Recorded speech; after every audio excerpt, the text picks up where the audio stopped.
Une affaire inhabituelle. Le détective Aaron Applebag attendait calmement dans son bureau.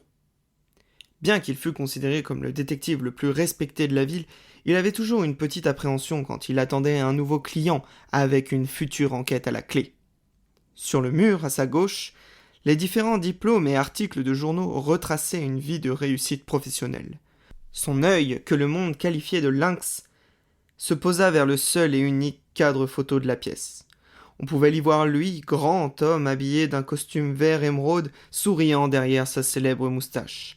Et à ses pieds, le docteur Watson, son chien. Aaron fixa la photo quelques instants, puis détourna le regard. Dr. Watson avait été un très bon chien durant toute sa vie, et maintenant qu'il n'était plus là, un vide considérable s'était installé dans la vie du détective. Comme vous l'aurez compris, nul besoin d'être le lauréat du City Detective Award qu'Applebag avait d'ailleurs obtenu 4 années consécutives pour conclure que sa vie sentimentale était aussi vide que son king-size bed quand il rentrait chez lui le soir. La porte du bureau s'ouvrit et Lily, sa secrétaire, entra. Sans lui accorder le moindre bonjour, elle traversa la pièce et s'assit face à lui. À cet instant, Applebag sut que quelque chose n'allait pas. Lily prenait toujours bien soin de toquer avant d'entrer dans son bureau, et elle était toujours d'une extrême politesse. « Que vous arrive-t-il, Lily ? Quelque chose ne va pas ?» D'un geste assuré, elle posa un dossier vierge sur le bureau et le fit glisser jusqu'à lui. « Une affaire très urgente, monsieur. » Le ton de sa voix était déterminé et ne cachait pas une certaine froideur, ce qui interloqua encore plus notre héros. Il avait choisi Lily pour secrétaire car elle était la bonté incarnée et particulièrement réconfortante. Lui qui avait quelques difficultés avec certaines situations sociales, particulièrement avec ses clientes à qui il donnait des mauvaises nouvelles. En effet, la plupart des clients d'Applebag étaient en réalité des clientes. Adultère, enfants cachés et même double vie était son lot quotidien. Entre deux affaires de meurtre, bien sûr. Et c'est justement dans l'annonce de ces tristes nouvelles que Lily se montrait particulièrement efficace, en offrant un véritable réconfort aux victimes, mais sans pour autant oublier de les encaisser. Le comportement de Lily était donc particulièrement étrange, mais le détective garda son sang-froid. « Cela tombe bien mal, j'attends justement un client, répondit-il. « Je l'ai décalé, il y a bien plus urgent, dit-elle, de nouveau, en pointant le dossier. Applebag se saisit donc du dossier et l'ouvrit. À l'intérieur, il y avait divers documents concernant une affaire qu'il ne connaissait pas. Et en les étalant sur le bureau, notre détective eut un frisson d'excitation. Il s'agissait là d'une histoire de meurtre. En y regardant de plus près, le gros du travail avait déjà été fait. En effet, le dossier contenait une fiche d'information sur la victime, des photos de la scène de crime et même des rapports d'interview des suspects. Il ne restait finalement plus qu'à assembler toutes les pièces de ce puzzle pour mettre en lumière le tueur. Monsieur, il s'agit là d'une épreuve de sélection pour le City Detective Award. Un des membres du comité vient tout juste de déposer le dossier et reviendra chercher votre conclusion d'enquête dans 1 heure. Il m'a chargé de vous lire les différents éléments de contexte nécessaires à la résolution de celle-ci. Êtes-vous prêt ? Ok, lui répondit-il un peu décontenancé. Parfait. Violette Silverwine, 34 ans, a été retrouvée décapitée sur la scène d'une salle de spectacle quelques heures avant un concert de musique classique. Elle était le premier violon de l'orchestre qui allait jouer ce soir-là. L'après-midi, pendant la répétition, le chef d'orchestre accorda 10 minutes de pause. Et vu qu'il faisait très beau, presque l'intégralité des personnes présentes dans la salle sortirent pour profiter du soleil. Seules Violette, un technicien et le chef d'orchestre restèrent à l'intérieur. Et c'est en rentrant de la pause que les musiciens découvrirent la tête de Violette séparée de son corps, gisant en plein milieu de la scène. Plusieurs personnes affirment aussi avoir vu, en entrant, une ombre courir se réfugier dans les coulisses. Que s'est-il passé pendant ces 10 minutes de pause ? C'est à vous de le découvrir. Bonne chance, monsieur. Et elle s'en alla. Applebag mit quelques secondes à digérer toutes ces informations. Donc, épreuve du City Detective Award. Une violoniste, 2 suspects, 10 minutes pour commettre le crime, 1 heure pour comprendre ce qu'il s'est passé. Il prit une grande inspiration. Très bien. Il allait leur montrer cette année encore qui était le meilleur détective de la ville. Le premier document qu'il étudia était la fiche d'information sur la victime. D'après celle-ci, Violet Silverwine avait dédié sa vie à l'étude et à la pratique de son instrument. Considérée comme une des meilleures violonistes de sa génération, elle était détentrice de prestigieux prix, et notamment celui du City Violinist Award. Il y avait d'ailleurs une photo d'elle recevant ce prix agrafée au dossier. Dans une belle robe de soirée noire, elle arborait un timide sourire.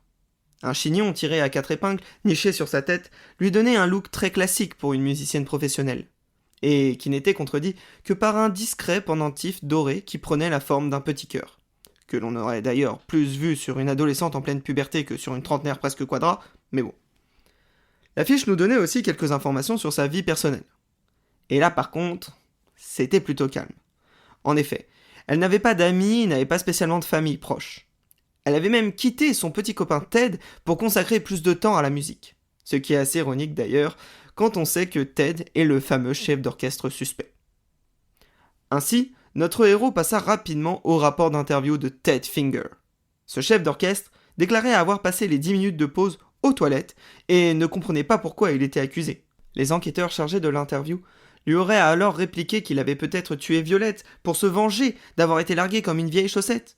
Sa réponse interpella particulièrement notre détective.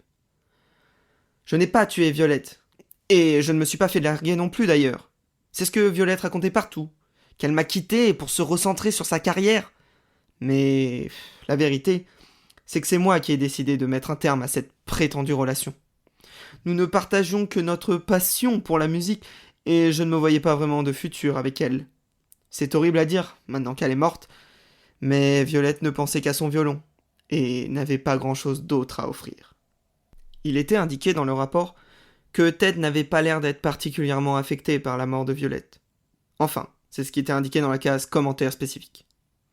Les derniers mots du rapport expliquaient que Ted avait récupéré le violon de Violette, mais qu'il était étrangement désaccordé. Il y voyait là un signe de l'univers qui indiquait que la grande violoniste Violet Silverwine ne pourrait plus jamais jouer. Un bruit de porte interromput les réflexions d'Applebag.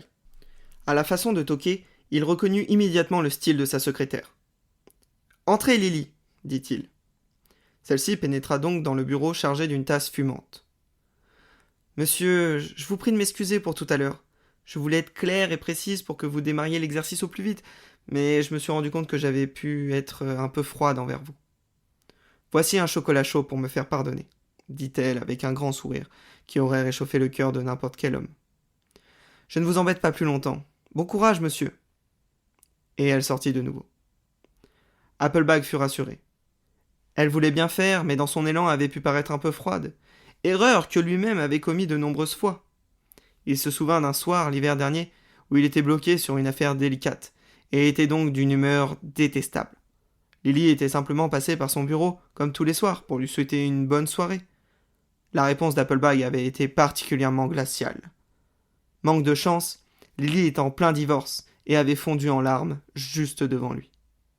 Pour s'excuser, il l'avait emmené boire un chocolat chaud, et ils avaient finalement passé la nuit à discuter de tout et de rien, ce qui eut pour effet de détendre Applebag et le lendemain de revoir son enquête avec un œil neuf.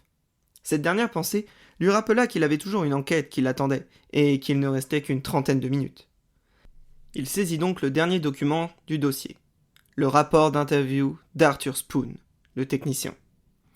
D'après sa déclaration, il avait passé l'intégralité de la pause à réparer un projecteur dans les coulisses.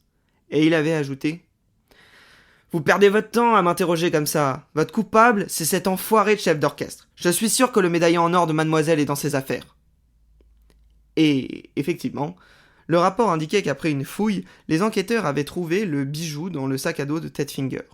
La chaîne était d'ailleurs cassée, et le médaillon couvert de sang. Suite à cette révélation, les enquêteurs avaient réinterrogé le chef d'orchestre, mais il avait rétorqué ne pas savoir comment le médaillon avait atterri dans son sac, et qu'il ne parlerait plus sans la présence de son avocat. La fin du rapport n'était qu'une simple déclaration du technicien, qui décrivait sa relation avec la victime. Nous discutions souvent avec mademoiselle Silverwine. J'étais un peu son confident. Avant sa rupture, elle me parlait de son violon, de sa musique, de ses concerts. Elle était radieuse quand elle en parlait. On sentait la passion vibrer en elle. Mais, après sa rupture, quelque chose s'était éteint. Elle ne parlait plus que de lui, de comment il lui avait brisé le cœur. Elle se sentait tellement seule. Et si j'avais su, ça m'aurait peut-être donné le courage de l'inviter à dîner. C'est en lisant cette dernière phrase du rapport que tous les éléments du dossier s'alignèrent dans l'esprit du détective, et qu'il comprit ce qui était arrivé à Violet Silverwine sur cette scène pendant ces fameuses 10 minutes de pause. Il prit alors lui-même 15 minutes pour rédiger sa conclusion d'enquête. Quand il eut fini, il ramassa tous les documents et les remit dans le dossier vierge apporté par Lily. Ils se négligent cette année. Ils n'ont même pas pris le temps d'imprimer le logo du City Detective Award sur le dossier, pensa Applebag avec amusement. Le détective regarda sa montre. Il avait fini en avance. Il pressa donc l'interphone relié au bureau de sa secrétaire pour l'inviter à écouter sa conclusion d'enquête. À l'arrivée de celle-ci, il se leva de sa chaise et l'invita à s'asseoir sur celle-ci. Ma petite Lily, laissez-moi vous raconter la dramatique histoire de Violet Silverwine, l'illustre violoniste, morte par décapitation sur scène, commença-t-il. Je suppose que vous avez une copie du dossier et que vous avez pris connaissance de celui-ci. Lily hocha la tête. Parfait. Je pense que cet après-midi-là a dû être particulièrement difficile pour Violette. Vous rendez-vous compte, devoir travailler avec votre ex qui vient tout juste de vous quitter. Ce n'est pas simple. Et là, enfin, une pause. Tout le monde sort pour profiter du beau temps, mais elle reste dans la salle, seule. Dans les coulisses, Arthur Spoon répare un projecteur. J'imagine qu'il pense à elle et qu'il espère qu'elle viendra le voir avant le concert pour papoter. Et peut-être que ce soir, il osera enfin lui avouer ses sentiments. C'est à ce moment qu'il entend un bruit étrange, mais familier. Quelqu'un est en train de monter à l'échelle pour atteindre le grill. Vous savez, cet espace qui est au-dessus de la scène et qui n'est autorisé qu'aux techniciens pour accrocher les projecteurs ou des éléments de décor. Et à cause de ces projecteurs, il ne voit pas qui est là-haut. Il se décide donc à monter pour informer cette personne que l'espace est interdit et potentiellement dangereux. Arrivé en haut de l'échelle, il s'immobilise. Mais qu'est-ce qu'elle fait là ? À quelques mètres de là, Violette est enfin satisfaite de son nœud.